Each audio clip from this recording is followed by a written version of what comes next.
Ayan guys, good morning, good morning. Ito na naman tayo guys sa panibagong vlog. At ito na naman tayo, paano ba to? Ito po ay outrigger. Yan.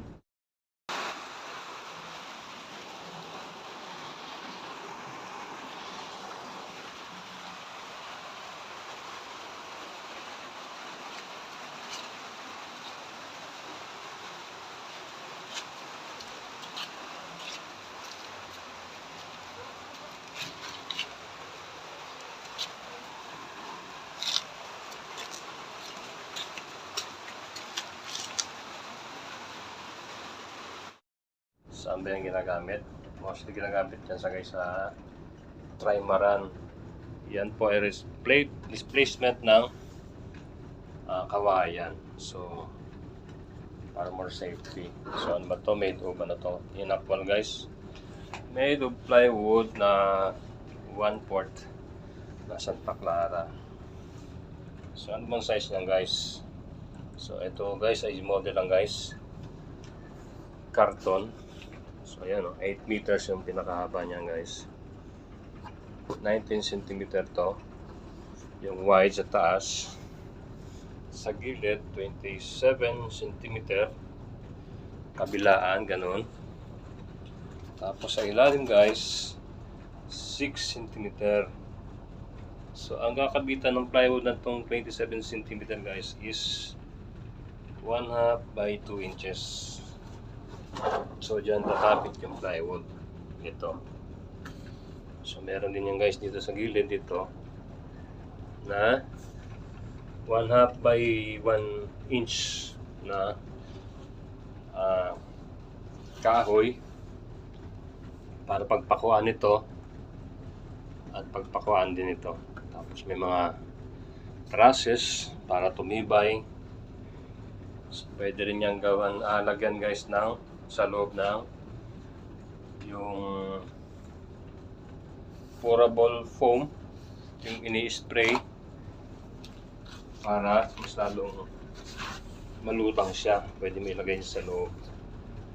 Pwede palamanan ng styrofoam. So yan, mapupunan mo guys yan. Meron siyang fin or parang hydrofoil fin. So the more na bumibilis, so actually hindi yan level, mas nakaganyan dyan, naka-slant siya. So pag mas malong mabilis, mas lumulutang yung outrigger mo. Ganun siya. So yan guys, pwede mo rin siyang lagyan sa dulo. Diba sa 8 meters to, lagyan mo sa dulo ng butas na pinaka-drain. Pag may tubig sa loob, pwede mo siya i-drain na pwedeng tatanggal. So, may tabon lahat yan. Plywood. So, dito naman sa taas guys, meron ditong 4 na screw or bolt, tsaka may nut. Tapos sa pinaka batangan mo, stainless dito guys na dito may welding sa plate na removable.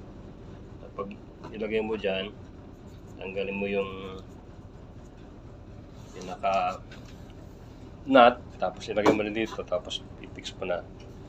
So, yan yung pinaka kapitan ng tarik. Yan. So, tatlo yan.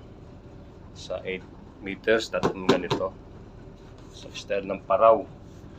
Paraw